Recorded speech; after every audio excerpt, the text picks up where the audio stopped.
Hello guys, আজকে আমি নিয়ে এসেছি ধনেপাতার নতুন একটি রেসিপি। ধনেপাতা বাটা তো সবাই খেয়েছো, আজকে একটু নতুন রেসিপি করে খাওয়াবো। তার জন্য আমি ধনেপাতা কেটে ধুয়ে মিক্সার ব্লেন্ডারে দিয়ে নিয়েছি, সাথে দিয়ে দিচ্ছি কয়েক কোয়া রসুন, তেঁতুল জল, নিয়ে নিয়েছি সর্ষে আর শুকনো লঙ্কা।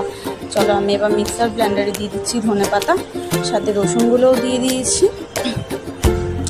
এবার দিয়ে দেবো হচ্ছে সর্ষে আর লঙ্কা, তার সাথে তেঁতুল জলটা, স্বাদ মতো নুন দিয়ে এবার এটাকে আমি ব্লেন্ড করব। ব্লেন্ড করার পরে আমি কড়াই তেল নিয়ে নিয়েছি, সাথে দিয়ে দিচ্ছি শুকনো লঙ্কা, তার সাথে স্বাদ মতন চিনি দিয়ে দেবো, যাতে একটু টেস্ট হয়। ঝালটা যে যার মতন দেবে।